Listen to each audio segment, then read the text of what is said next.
ചെയ്തു കാണുമെന്ന് വിചാരിച്ചു അല്ലേ? അതിന് കാരണക്കാരനായി നിങ്ങളോട് പറയാതെ ഞാനിത് ചെയ്യില്ല. ഈ സമയത്ത് ഞാനിവിടെ വന്നെന്തിനെന്നറിയാമോ? നിങ്ങളുടെ ക്രൂര വിനോദത്തിലെ അവസാനത്തെ സ്ത്രീ ഞാനായിരിക്കണമെന്ന് അപേക്ഷിക്കാൻ. ജെയിംസ്, ഈ ലോകത്ത് ആര് ജനിച്ചാലും മരിച്ചാലും നിങ്ങൾക്ക് നഷ്ടമൊന്നുമില്ല. നിങ്ങൾ വളർന്ന അത്തരത്തിലാണ്, നിങ്ങൾ വളർത്തിയ രീതിയിലാണ്. നാളത്തെ സൂര്യോദയം എന്നെ കണ്ടെന്ന് വരില്ല. എന്നെങ്കിലും നിങ്ങളൊരു മനുഷ്യനാകൂ. നിങ്ങളുടെ അമ്മ ഒരു സ്ത്രീയാണെന്ന് വിചാരിക്കൂ. നിങ്ങൾക്കറിയാമോ, എന്റെ കുടുംബം വളരെ ചെറിയതാണ്. എനിക്ക് വേണ്ടി വിവാഹം പോലും ഉപേക്ഷിച്ച് വിങ്ങൾപ്പൊട്ടുന്ന ചേച്ചി, ഉറക്കം മറന്ന് രാപകലില്ലാതെ കഷ്ടപ്പെടുന്ന അമ്മ, അവരുടെ ഹൃദയത്തിൽ തീക്കൊള്ളി കൊണ്ടല്ലേ നിങ്ങൾ കുത്തിയത്? നിങ്ങൾ പശ്ചാത്തപിക്കുമെന്ന് എനിക്ക് വിശ്വാസമില്ല. എങ്കിലും പരിശ്രമിച്ചു നോക്കൂ. സരിതേ,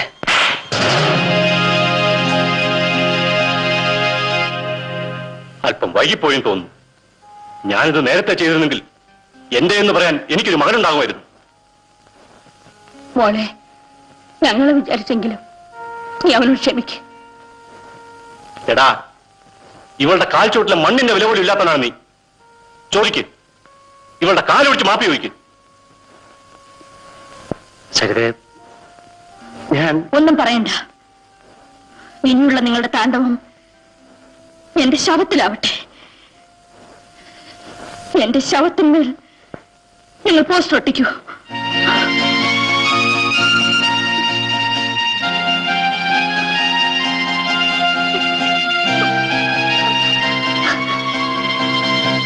കരയാതെ മോളെ, നിനക്ക് ചേച്ചിയില്ല.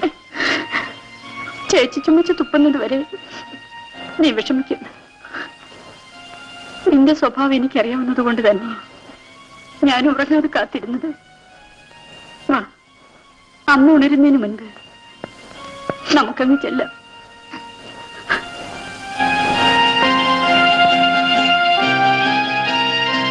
സാറേ, അടുത്ത ജന്മത്തിലെങ്കിലും ഇതുപോലുള്ള മക്കൾ ഉണ്ടാകാതിരിക്കാൻ പ്രാർത്ഥിക്കൂ.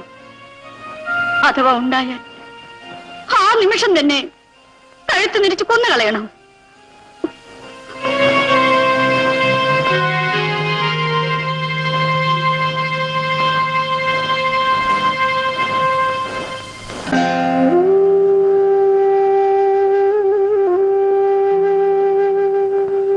സരിതേ, നീ ഇങ്ങനെ വാശി പിടിച്ച് കിടക്കരുത്.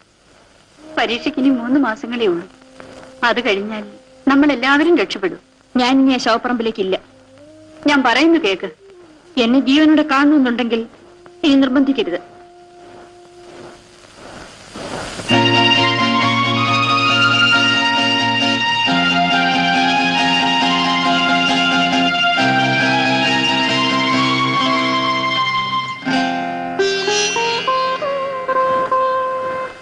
ചേച്ചി,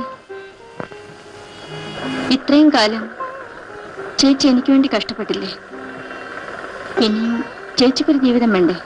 ആ ചിന്ത നിനക്കുണ്ടായിരുന്നെങ്കിൽ നീ ഞങ്ങളെ അനുസരിക്കുമായിരുന്നല്ലോ. എന്റെ തലയിലെടുത്തുപോലെ കഴിഞ്ഞോളാം. ആ ശങ്കരനേര് കൊണ്ടുവന്ന കാര്യം ഒന്ന് ആലോചിച്ചൂടെ? ഇനി എനിക്കൊരു കല്യാണത്തിന്റെ കുറവേ ഉള്ളൂ. ചേച്ചി, നമ്മൾ ആശിക്കുന്നില്ല നടക്കാറില്ലല്ലോ. ഞങ്ങൾ ആശിച്ചത് നടക്കുമായിരുന്നു. നീ അതിന് സമ്മതിച്ചില്ല. കഴിഞ്ഞതെല്ലാം കഴിഞ്ഞില്ലേ മോളെ? നാഴിപാത്രത്തിൽ ഇടങ്ങഴി പിടിക്കാറില്ലല്ലോ. ഞാൻ ആ ശങ്കരൻ നായരോട് വിവരങ്ങളൊക്കെ പറഞ്ഞിട്ടുണ്ട്. അടുത്ത ആഴ്ച അവരിവിടെ വരും.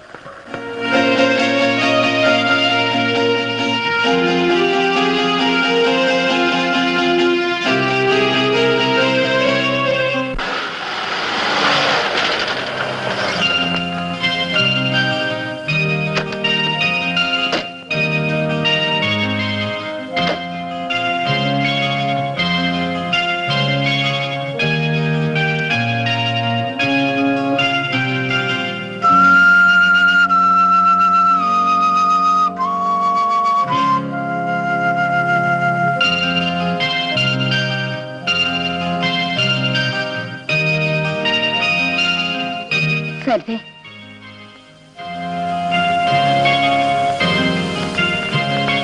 സരിതേ, ഞങ്ങളോട് ഇത്രയും വെറുപ്പ് കാട്ടാൻ ഞങ്ങൾ എന്ത് തെറ്റ് ചെയ്തു? തെറ്റും ശരിയും തിരിച്ചറിയാവുന്നവരോടല്ലേ തെറ്റിനെ പറ്റി പറഞ്ഞിട്ട് കാര്യമുള്ളൂ. മോളെ, ഒരപ്പച്ചന്റെ സ്ഥാനം എനിക്കില്ല. എങ്കിലും പ്രായമുണ്ടല്ലോ, ഉപദേശിക്കുകയാണെന്നും തോന്നരുത്. എന്റെ മകൻ കാരണം നീ ഒരുപാട് ദുഃഖിക്കേണ്ടി വന്നിട്ടുണ്ടെന്നും എനിക്കറിയാം. ഒരല്പം വിട്ടുവീഴ്ചയ്ക്ക് തയ്യാറായിക്കൂടെ? എക്സാമിന് കഷ്ടിച്ച് 2 മാസം അല്ലേ ഉള്ളൂ മോളെ. അതും കൂടി കഴിഞ്ഞാൽ സരിതയ്ക്ക് സ്വന്തം കാലിൽ നിൽക്കാറാവും. പൂ പറിക്കാൻ നേരത്ത് ചെടിയുടെ കടയ്ക്ക് തീ വെക്കണോ മോളെ? അമ്മയുടെയും ചേച്ചിയുടെയും ആഗ്രഹം നിറവേറ്റാൻ നോക്കൂ. തിരുത്താൻ വയ്യാത്ത തെറ്റുണ്ടോ മോളെ? ജെയിംസ് അത് തിരുത്തിക്കഴിഞ്ഞു. ഇപ്പോൾ സരിതയേക്കാൾ ദുഃഖം അവനാണ്. മോള് കോളേജിൽ പോയാലേ അവനും പോകും. മോള് പരീക്ഷയ്ക്കിരുന്നാലേ അവനും ഇരിക്കൂ. ഓഹോ, നിങ്ങളുടെ മോന് പരീക്ഷയ്ക്കിരിക്കാൻ എന്റെ സഹായം വേണം. അതിനുവേണ്ടിയുള്ള കുമ്പസാരമായിരുന്നു ഇത്രയും നേരം, അല്ലേ?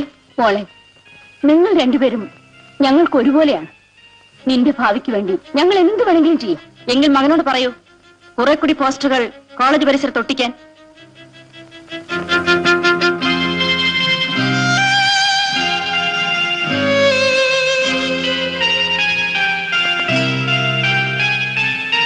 എന്റെ മോള് ചത്തോന്നറിയാൻ വന്നതാണോ? നിങ്ങളെ ആശ്വസിപ്പിക്കാനുള്ള സമയം കഴിഞ്ഞുപോയെന്നറിയാം. നിങ്ങൾ ഇറങ്ങട്ടെ. സാറ് കയറി ഇരുന്നിട്ട് പോണം. ഒരു മകൻ ജനിച്ചുപോയതിന്റെ പേരിൽ ഇതിൽ കൂടുതൽ ശിക്ഷ നിങ്ങളിൽ ഞങ്ങൾക്ക് തരരുത്. വല്ല വിഷം കൊടുത്ത് കൊല്ലണം സാറേ. പേപ്പട്ടിയെ നാട്ടുകാർ കണ്ടാൽ തല്ലി കൊല്ലും. വന്നിരിക്കുന്ന വിശേഷം അന്വേഷിക്കാൻ. എനിക്ക് ആ മക്കളില്ലാതെ പോയത് നിങ്ങളുടെ ഭാഗ്യം. അമ്മയോട് ഒന്നും തോന്നരുത്. ആ മനസ്സ് വേവുന്നത് നിങ്ങൾക്ക് ഊഹിക്കാമല്ലോ. ഇതിൽ കൂടുതലും സഹിക്കാൻ തയ്യാറായിട്ടാണ് കുഞ്ഞെ ഞങ്ങൾ വന്നത്.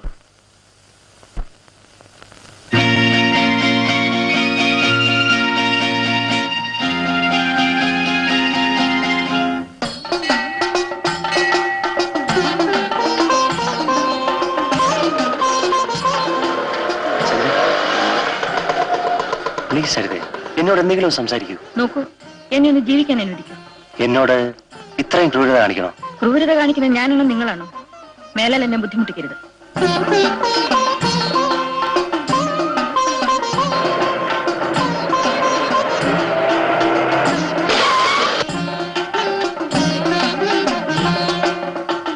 നല്ല പാർട്ടിയാ. 1 മാസമായി ഞാൻ തെരഞ്ഞുകൊണ്ട് നടക്കുന്നു. എന്താ സന്യാസത്തിലായിരുന്നു? കാണാനേ കിട്ടുന്നില്ല. നമുക്കൊന്ന് കറങ്ങിയിട്ട് വരാം. എവിടെ? ഇതെന്ത് ചോദ്യമാ? നമ്മുടെ പഴയ ഹോട്ടലിൽ. ഞാനില്ല. ആ, ഒരു ചെറിയ റിലീഫിന് വേണ്ടി. എനിക്ക് തീരെ സുഖമില്ല. പ്ലീസ്.